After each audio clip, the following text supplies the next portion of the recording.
ఈరోజు కాకపోతే రేపు, రేపు కాకపోతే ఎల్లుండైనా సరే నిన్ను దేవుడు ఏనుగులాగా నిలబెడతాడు. మా నిలబెడతాడు రా, రాజసంగానే నిలబెడతాడు. నిన్ను తలగా నియమిస్తాడు కానీ తోకగా నియమించున్న దేవుడు. నీకు నా తండ్రి భూమి మీద ఇవ్వాలనుకుని డిసైడ్ అయినవన్నీ ఎవడు ఆపలేడు, అన్నీ నీకు వస్తాయి. ఆయన నీకు డిసైడ్ చేశాడు అనుకో, 100 మంది అడ్డుపడ్డా సరే అది నీ దగ్గరకు వచ్చి తీరిద్దంతే, నువ్వు పొందుతావు దాన్ని. అదే ఫిక్స్ అయిపోవాలి. నా దేవుడు నాకు తోడై ఉండి నాకు ఇవ్వాలనుకుంటే దాన్ని ఆపటం ఎవ్వడి తరం కాదు. నా దేవుడు నాకు ఇవ్వకపోతే నేను ఎంత పరిగెత్తినా నాకు దొరకదు. ఇంతోటి భాగ్యాన్ని ఎలా జుట్టు పీక్కొనవలేను, మెంటలు వచ్చింది నాకు ఎందుకు ఆలోచించవలేను, నేను దాన్ని విసర్జిస్తానని ఫిక్స్ అయిపో, ప్రశాంతంగా ఉండు. ఓకేనా? దేవుడిచ్చింది దేవునికే స్తోత్రం. పర్మనెంట్ మన ఆలోచన అంతా కూడా శాశ్వతమైన అక్షయమైన దానికోసం ఉండాలి. కష్టం దానికోసం ఉండాలి, ప్రయాస దానికోసం ఉండాలి, దర్శనం దాని మీదే ఉండాలి. ఎంతమంది ఒప్పుకుంటున్నారు? అది దృష్టిలో పెట్టుకోండి. చాలామంది యోధులు వెళ్ళిపోయారు. మనం కూడా ఆట్టే కాలం ఉండం కొద్ది రోజులు. చూడండి, అలెగ్జాండర్ ది గ్రేట్ హ్యాండ్స్ బయట పెట్టాడు. నేను చనిపోయినప్పుడు నన్ను తీసుకెళ్ళండి ఇలా అని చెప్పాడు. ఆ ఖాళీ చేతులు ఏంటో తెలుసా? లోకంలోకి వచ్చినప్పుడు ఖాళీగా వచ్చాను, వెళ్ళేటప్పుడు ఖాళీగా వెళ్తున్నాను రా, నేనేం తీసుకెళ్ళట్లేదు, ఎవరి బ్రతుకైనా ఇంతే, మీరు ఈ క్షయమైపోయే దాని గురించి ఆలోచించొద్దు, అక్షయమైన దానికోసం కష్టపడండి అని చెప్పగానే చెప్పాడు. కాబట్టి మీరు అలెగ్జాండర్ ది గ్రేట్ అంటే గ్రీకు వీరుడు, గొప్ప రాజు పోయాడు. అల్పులైన మనుషుల భోగాలు చూసి మోసపోవద్దు, అవి నాకు లేవని యాతన పడొద్దు. నంబర్ 1. అల్పులైన మనుషుల మాటలను బట్టి దుఃఖపడొద్దు, కృంగిపోవద్దు. వాళ్ళు దూషించారని, నిందించారని, విమర్శించారని, అపహాస్యం చేశారని దాన్ని బట్టి దిగులు విచారం వద్దు. ఆ మాటలు పడిన నువ్వు మట్టే, నిన్ను నిందించింది కూడా ఒక మట్టే. అదొక మట్టి ముద్ద, ఇదొక మట్టి ముద్ద. నిన్ను నిందించిందేమన్న మహిమ, అది మట్టి ముద్దగా. ఒకనాటికి నిన్ను నిందించినోడు పోతాడు, తర్వాత నువ్వు కూడా ఉండకపోవచ్చు. ఎప్పుడు ఇక్కడ స్థిరుడు లేడు. కాబట్టి వాళ్ళు నన్ను తిట్టారు, వీళ్ళు నన్ను దూషించారు, వాళ్ళు అలా అన్నారు, వీళ్ళు ఇలా అన్నారని వేటిని గురించి కూడా కృంగుబాటులోకి రానియొద్దు. నీ మనసుని సాతాను చేసే మోసంలోకి వెళ్ళిపోవద్దు. నువ్వు వాడు ఇదే జీవితం పర్మనెంట్, ఇదే లైఫ్ పర్మనెంట్ అని భ్రమ పుట్టిస్తాడు, మోసగిస్తాడు. ఆ మోసంలోకి వెళ్ళొద్దు. దూషణలను లక్ష్య పెట్టొద్దు. సమాజంలో ఎప్పుడు కూడా నిన్ను ప్రేమించే వ్యక్తులు కొంతమంది ఉంటే, నిన్ను ద్వేషించే వాళ్ళు కొంతమంది ఉంటారు. అందరినీ ఎప్పుడు సంతోషపెట్టాలని ట్రై చేయొద్దు. అందరికీ ఇంపుగా ఉండాలని ఎప్పుడు ట్రై చేయొద్దు. ఎంత మంచిగా బతికినా, ఎంత నీతిగా ప్రవర్తించినా, ఎంత జాగ్రత్తగా ఉన్నా ఒక వర్గం నిన్ను ఎప్పుడు ద్వేషిస్తానే ఉంటుంది. ఎందుకంటే దేవుడు అంతటి వాడికే తప్పలా ఈ బాధ. యేసు ప్రభుని అందరూ మెచ్చుకుంటారా? ప్రపంచంలో కొంతమంది అచ్చంగా యేసుని ద్వేషించే జాతి ఉంది. ఏం చూసి, ఏం తప్పు చేశాడు, ఏం లోపం ఉంది, కానీ ఎందుకు అంత అసభ్యంగా యేసును మాట్లాడతాడు? ఒక దుర్మార్గుడు అంటే వాడంతే సాతాను సంబంధి. వాడు ఎప్పుడు అదే పనిలో ఉంటాడు. అలాగే యేసు ప్రభు అంతటి వాడికే ఒక వర్గం యొక్క ద్వేషం ఎప్పుడు తప్పనప్పుడు, దోషణ ఎప్పుడు తప్పనప్పుడు నీకు నాకు ఎలా తప్పిద్ది సోదరా? వాళ్ళు అలా అన్నారు, వీళ్ళు ఇలా అన్నారు. ఒక్కోసారి నాకు ఎందుకు బతకాలి అర్థం కావట్లేదు, చచ్చిపోవాలనిపిస్తుంది, నీ బొంద అనిపిస్తుంది. ఎందుకు అనుకుంటావు అట్లా? లైన్లో ఉన్నారా? అయిపోయింది, ఇక లేస్తున్నా, స్తోత్రం చెప్పండి అని మీ నమ్మకం పుట్టడానికి లేచాలే. ఎందుకు కృంగిపోతావు? మాటలు మన చెవులకు తగిలినప్పుడు బాధ కలిగిద్ది, కానీ మనం స్వీకరించవద్దు. దేవునికి అప్పచెప్పేద్దాం. స్తుతి, మహిమ, ఘనత అన్నీ ఆయనకే. గౌతమ బుద్ధుడు మంచి ఫేమస్, ఆయన మంచి వ్యక్తి. గౌతమ బుద్ధుడు ఎంతమందికి తెలుసు? సిద్ధార్థుడు అని పేరు ఆయనకి. బౌద్ధ భిక్షువులు తెలుసా మీకు? బౌద్ధ భిక్షువులు భిక్షాటన చేస్తూ ఉంటారు. దానికి మూల పురుషుడు గౌతమ బుద్ధుడు. ఓ రోజు ఒక ఇంటి దగ్గరికి వెళ్ళాడు. బాగా వినండి. ఇంటి దగ్గరికి వెళ్ళాడు, భిక్షాందేహి అన్నాడు, భిక్ష అడిగాడు. భిక్షగాడుగా ఆ ఇంటి యజమాని కూర్చొని చండాలంగా తిట్టాడు గౌతమ బుద్ధుడిని.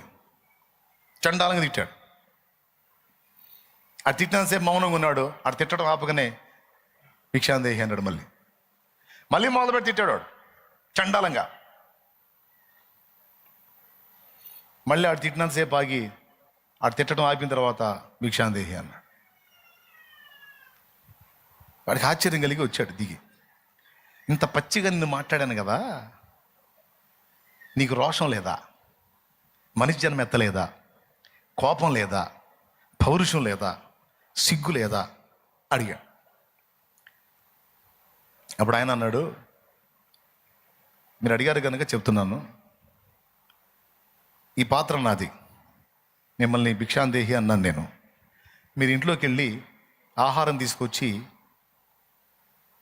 నాకు వేశారు, నేను దాన్ని తీసుకున్నాను, అది నాదా మీదా అన్నాడు. మీరు నా పాత్రలో వేశారు, నేను దాన్ని తీసుకున్నప్పుడు అది నాదా మీదా అన్నాడు. నాదే, నీకు ఇచ్చాను, నువ్వు తీసుకున్నావు కనుక ఇక నీదే అన్నాడు. సరే, నువ్వు వెళ్ళి తీసుకొచ్చావు, నా పాత్రలో వేయబోయావు, నేను దాన్ని తీసుకోవాలా, అప్పుడు నీదా నాదా అన్నాడు. తెచ్చింది నాదే, వేయబోయాను, నువ్వు తీసుకోలేదు కనుక అది నా దగ్గరే ఉంటుంది, నాదే అన్నాడు. అట్లాగే నువ్వు ఇంతసేపు తిట్టిన తిట్లు నేను తీసుకోవాలా, అప్పుడు అవన్నీ ఎవరి? సెలవు అని వెళ్ళాడు.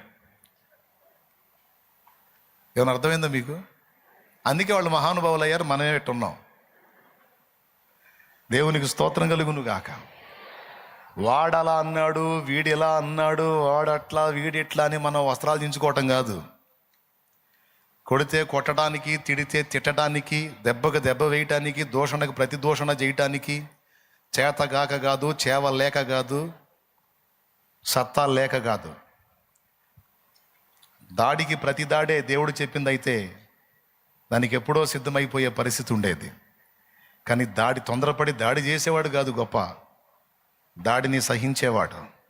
తొందరపడి నోరు జారి తిట్టేవాడిది కాదు గొప్పతనం. ఆ దూషణను కూడా పూర్ణమైన ఓర్పుతో సహించి భరించి తట్టుకొని నిలబడతాడు చూడు, వాడు ఘనుడు, వాడుది గొప్ప. నోరు జారటానికి ఏం కావాలి? ఆవేశం చాలు.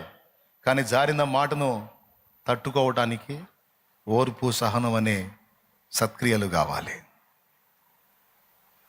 కాబట్టి దూషణకు ప్రతి దూషణ చేయొద్దు, కీడుకు ప్రతి కీడు చేయొద్దని నా యేసయ్య చెప్పాడు. నువ్వు ఏనుగులాగా సమాజంలో ముందుకు గంభీరంగా వెళ్తుంటే కుక్కలు వాటి పని అవి చేస్తూ ఉంటాయి. వాటి జాతి లక్షణం, వాటి తప్పే ఉంది. ఇప్పుడు మరి బజార్లో అంత లావది పోతుంది, మరి బజార్ మొత్తానికి సరిపోయి అంత ఆకారం పోతుంది. కుక్క గుండె జారిపోదు, అమ్మో ఇదేందిరా నాయన ఇంతలా ఉందని. అప్పుడు ఒక కుక్క ఆగిద్దా? కుక్కలన్నిటిని పిలుచుకుంటుంది. అవునా? మొత్తం బజార్లో ఉన్న కుక్కలన్నీ ఏకమవుతాయి, అన్నీ కలిసి గౌమంటాయి. ఏనుగు లక్ష్య పెట్టిద్దా? కుక్క గారు, నేను మిమ్మల్ని ఏమన్నా అన్నా? అసలు మిమ్మల్ని తాకి అన్నా? మిమ్మల్ని తలంచి అన్నా? మీ గురించి ఏమన్నా? ఎందుకండి నా మీద అట్లా ఎగబడుతున్నారు కుక్కలు? కుక్క గారు అని ఎప్పుడన్నా ఏనుగందా? అబ్బే, ఏనుగు వెళ్తుంటుంది, ఆ కుక్క గౌ అని బజార్ కుక్కలన్నీ, ఏడాడు కుక్కలంటే పోగు చేసేది. ఎన్ని కుక్కలు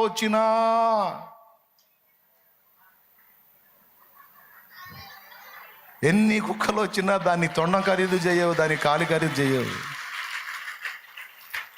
ఏదైనా దాని ముందుకు వచ్చి తొండానికి చిక్కిందా ఇక మళ్ళా మొరగటానికి దాని లైఫ్ ఏ ఉండదు. పడితో తెలియదు, బతికుంటుందో సచ్చితో కూడా తెలియదు. అది పరిస్థితి. దేవునికి స్తోత్రం కలుగునుగా.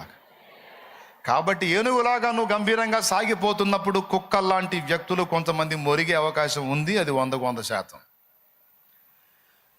నువ్వు బాగా బతుకుతుంటే ఓర్వలేక మొరుగుతాయి కొన్ని కుక్కలు.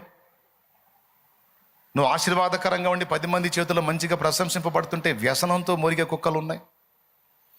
కక్షబట్టి, పగబూని, కుట్ర చేసి దుర్మార్గాలు చేసేటువంటి కుక్కలు ఉన్నాయి. కానీ ఎన్ని కుక్కలు ఉన్నా, ఎన్ని రకాలుగా మురిగినా, కుక్క మురిగితే జనం దంచారు, కానీ ఏనుగు పోతుంటే బజార్లోకి వచ్చి చూస్తారు. అది ఏనుగు రాజసం. అరే ఏనుగు పోతుందంట అని జనం మొత్తం పరిగెత్తుకుంటూ వచ్చి ఇళ్లలోంచి వచ్చి డాబాల మీదకి ఎక్కి, అమ్మో ఎంత ఉంది ఏనుగు, అమ్మో అనుకుంటా చూస్తారు. కుక్క బాగుంది అనుకో, అమ్మో కుక్క మరుగుతుంది, ఎవడు నొత్తాడా?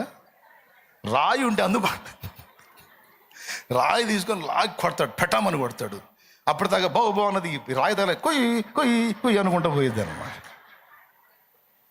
అదే దాని బతుకు, మరొకటం తన్నులు తింటే దాని బతుకు. కానీ ఏనుగు పోతుంటే అది బజారుకే కళ, గంభీర్యం. దాన్ని చూడటానికి వచ్చి క్యూ కడతారు. ఏదైనా ఛాన్స్ ఉంటే టచ్ చేయనిచ్చిద్దా అని చూస్తారు. కుక్క జోలికి కూడా పోతాడా? కరిస్తే పిచ్చెక్కిద్రా బాబు, ఎందుకు వచ్చిన గొడవ అనుకుంటాడు. కాబట్టి తమ్ముడు, ఈరోజు కాకపోతే రేపు, రేపు కాకపోతే ఎల్లుండైనా సరే నిన్ను దేవుడు ఏనుగులాగా నిలబెడతాడు.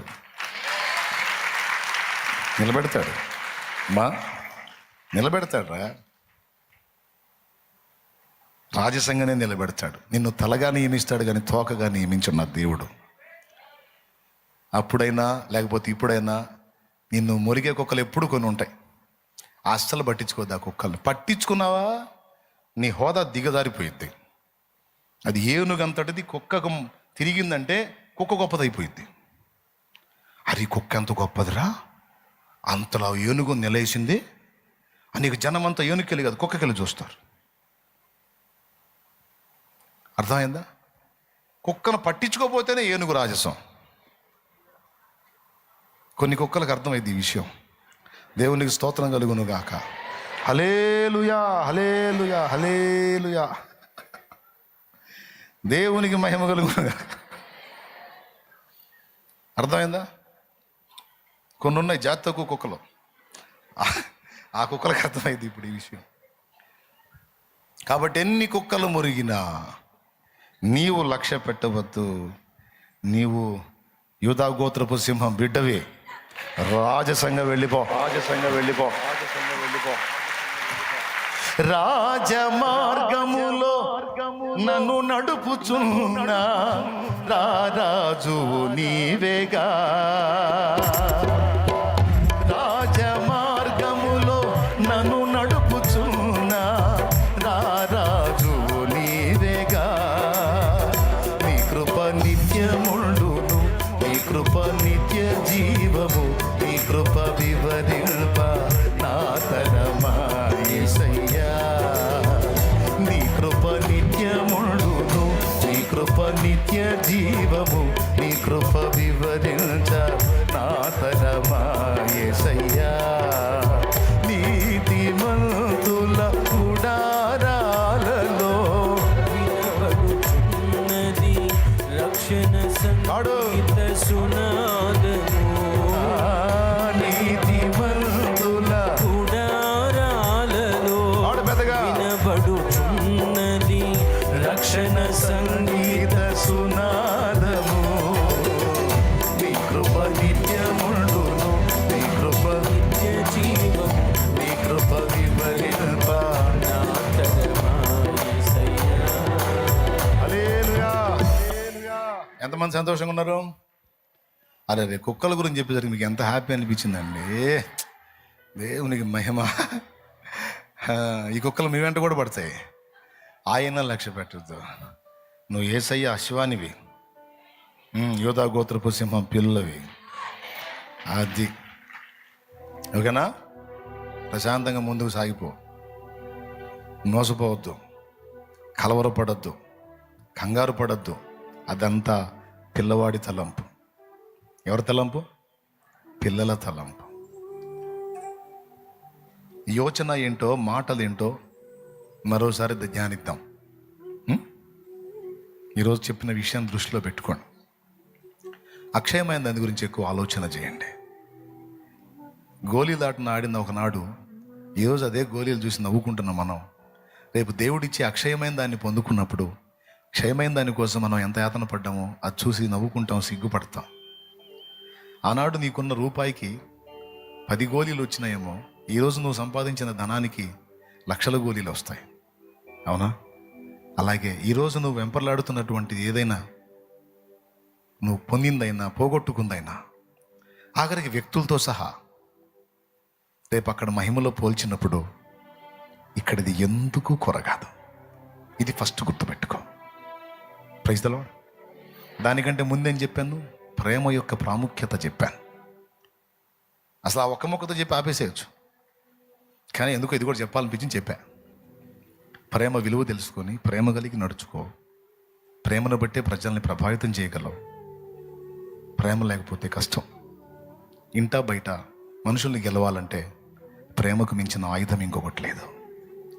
అది సాధన చేయి, ఫస్ట్ది. రెండవది, పిల్లవాని దగ్గర నేర్చుకోవాల్సిన సుగుణాలు కొన్ని ఉన్నాయి, నేర్చుకోకూడని బలహీనతలు కొన్ని ఉన్నాయి.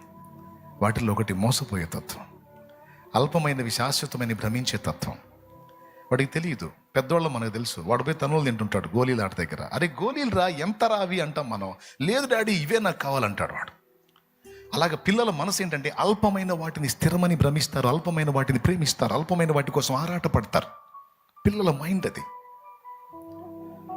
యేసయ్య మహిమతో మనల్ని చూసినప్పుడు మనం వాటి కోసం వీటి కోసం ఏడుస్తుంటే ఆయన పక్కన కూర్చొని ఏమంటాడు తెలుసా? నా కుమారి, అవి అల్పమైనవిరా. నా కుమారుడు, అవి అల్పమైన వాటి కోసం ఎందుకు దిగులు పడుతున్నావు? ఎందుకు కలవర పడుతున్నావు? ఎందుకు యాతన పడుతున్నావు? నీకు కావాల్సినవన్నీ నేను ఇస్తా కదా. ఈ భూమి మీద నీ మనుగడ సాగాటానికి కావాల్సినవన్నీ నేను ఏర్పాటు చేశా కదా. నీ మైండ్ అడ్డుపెట్టు, నా వైపు పెట్టు, నేను ఇచ్చే వాటి వైపు పెట్టు, నా చిత్తం వైపు పెట్టు. వాటి గురించి ఎందుకు నువ్వు దిగులు పడుతున్నావు? గోళీలాట కోసం పిల్లవాడు గోళీల కోసం తపన పడితే మనం ఎంత బాధపడతామో. ఈరోజు గోళీల కంటే హీనమైన అల్పమైన లోక భోగాల కోసం మనం యాతన పడుతున్నప్పుడు దేవుడు అంతే బాధపడతాడు. సరి చేసుకుందాం. ఇవి అల్పమైనవి నాకు తెలుసు ప్రభువా.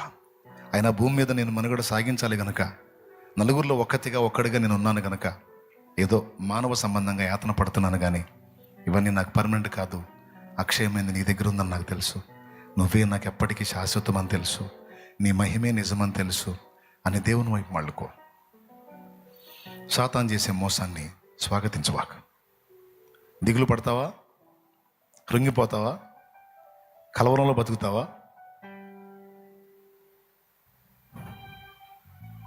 మళ్ళీ చెప్తున్నాను ఫైనల్గా, దేవుడు నీకు ఇవ్వాలని డిసైడ్ చేసింది ఎవ్వడాపలేడు. కోటి శక్తులు ఏకమైనా సరే దేవుడు నీ కోసం చాపిన బలమైన బాహుని ఎవ్వడు రద్దుపరచలేడు. దేవుడు నీకు అది ఇవ్వద్దు అనుకున్నాడంటే నువ్వు ఎన్ని తిప్పలు పడినా నీకు అది అందదు. అదే దేవుడు నీకు ఇవ్వాలని డిసైడ్ చేస్తే ఎన్ని శక్తులు ఏకమైనా ఆ చేతిని రద్దుపరచలేదు. బాహు చాపినవాడు యెహోవా, దాన్ని రద్దుపరచగలవాడెవడు? హల్లెలూయా. ఓకేనా? నా తండ్రి నీకు అనుగ్రహించింది నీ పిల్లలకు అనుగ్రహించింది తప్పకుండా పొందుతారు. ఈ మాట విశ్వసించాలి. విశ్వసించి కలవరం వదిలేయాలి. హన్నా గురించి బైబిల్లో ఒక మాట రాస్తుంది. సంతానం లేని గొడ్డాలుగా ఉన్న హన్నా షిలోహులోనున్న మందిరంలో హృదయం కుమ్మరించుకొని ప్రార్థించుకొని ఏడుస్తున్నప్పుడు ఆమె ప్రార్థనలో మాటలు మానేసి మూలుగుతుంటే దైవజనుడైన ఏలి అన్నాడు, ఎందాక నీవు మత్తురాలు అయి ఉంటావు, తాగి మందిరంలోకి వస్తావా అంటాడు. ఆమె అంటది, నేను తాగలేదు, నేను తాగబోద్దని కాదు, నేను యెహోవా సముఖంలో పిల్లలు లేని గొడ్డాలని గనుక నా బాధని నా హృదయాన్ని కుమ్మరించుకుంటున్నాను నా దేవుని సన్నిధిలో అన్నప్పుడు ఆయన బాధపడి, అర్రే నేనే పొరపాటు పడ్డాను అని, అమ్మా నీవు ఆశించినట్టే నా దేవుడు నీకు జరిగించుగాక, తప్పనిసరిగా నీకు దేవుడు సమాధానం ఇస్తాడు పో అంటాడు. బైబిల్లో రాస్తుంది, నిజంగా దేవుడు అనుగ్రహించి నాకు సంతానాన్ని ఇస్తే నేను ఆ సంతానాన్ని వాణిని యెహోవాకు ప్రతిష్ఠిస్తానని తీర్మానం చేసుకొని వెళ్ళిన హన్నా నాట నుంచి దుఃఖముఖిగా ఉండుట మానేను అని రాస్తుంది. ఏం మానేసింది? ఇక్కడ ఏమన్నాడు? పిల్లవాని చేష్టలు మానేశాను అన్నాడు. అక్కడ ఆమె ఏం మానేసింది అంటే అప్పటిదాకా ఏడుపు కొట్టు మొహం వేసుకొని ఉంది. అప్పటిదాకా రకరకాల పరిస్థితులను బట్టి మనం కానీ ఏడ్చినట్టు ఆమె గొడ్రాలితనాన్ని బట్టి సంతానం లేమిని బట్టి ఏడ్చింది. ఎప్పుడన్నా చూడు ఏడిపే, ఆ ముఖంలో కళాకాంతి ఉండదు, సంతోషం ఉండదు. కానీ ఎప్పుడైతే దైవజనుడు ఆ మాట పలికాడో, దేవుని సన్నిధిలోకి వెళ్ళి హృదయాన్ని కుమ్మరించుకొని ప్రార్థించుకుందో, దైవజను నుండి దేవుడు తన వాక్కును పంపాడో, ఆ వాక్కును విశ్వసించింది, స్థిరపరచుకుంది. ఆ రోజు నుంచి మనిషికి దుఃఖం అనే దాన్ని రద్దు చేసుకొని కళకళలాడటం మొదలుపెట్టింది. మానెను అనుంది. ఈరోజు దేవుడు ఇచ్చినటువంటి వాగ్దానాన్ని, వాక్కును నువ్వు నిజంగా నమ్మితే, నీకు దేవుడు నిర్ణయించినవి ఏవి కూడా దేవుడు నీకు తక్కువ చేయడు. న్యాయముగా నీవు కోరినవన్నీ నీకు దక్కేటట్టు చేస్తాడు. నువ్వు ఆరోగ్యమైన, స్వస్థత అయినా, సమృద్ధి అయినా, నువ్వు ఏది అడిగినా ఒక్కటి మాత్రం గుర్తుపెట్టుకో, దేవుడు నీకు అవన్నీ ఇస్తాడు. ఒక్కటి గుర్తుపెట్టుకో. నువ్వు గొడ్రాలు ఉండి సంతానాన్ని అడిగావా? అయితే దేవునితో ఒక మాటను, నాకు సంతానాన్ని ఇవ్వు, వాడిని నీ కొరకు పెంచుతాను, వాడిని నీ కొరకు పెంచుతాను. నువ్వు దరిద్రతలో ఉన్నావా? నాకు సమృద్ధినివ్వు, దాన్ని నీ కొరకు నేను వాడుతాను. నాకు జాబ్ లేదు, జాబ్ ఇవ్వు, నేను నా కుటుంబాన్ని బ్రతికించుకుంటూ ఒక ప్రక్క నీ పని చేస్తాను, నీ పని కొరకు నా తోడ్పాటు నేను అందిస్తాను. ముఖ్యంగా నీ పని కొరకు నేను ఇవ్వలేకపోతున్నానన్న చింత నాకుంది, నాకు ఇవ్వు ప్రభువా. కనీసం కానుక వేసే స్థితి కూడా నాకు లేదు, దయచేసి సహాయం చేయి. నీ పనికి అందరూ తోడ్పాటు అందిస్తుంటే నేను చేయలేకపోతున్నాను, నేను ఇవ్వాలి విస్తారంగా దేవా అన్ను అడుగు. అట్లా నువ్వు ఏది అడిగినా, నువ్వు భూపంట అడుగుతావో, వ్యాపార ఫలం అడుగుతావో, ఏది అడుగుతావో, నువ్వు ఏది అడిగినా, నువ్వు జ్ఞానం అడుగుతావో, తెలివి అడుగుతావో, చదువు అడుగుతావో, నువ్వు ఏది అడిగినా దాని వెనక ఉద్దేశం ఏమై ఉండాలి? నంబర్ 1లో ఏదో తెలుసా? దేవా నీ కొరకు. ఆఖరికి రోగం వచ్చిందా? స్వస్థత అడిగావా? ఆ స్వస్థత అడిగిన దాని వెనక కూడా ఈ ఉద్దేశమే నువ్వు కలిగి ఉండు.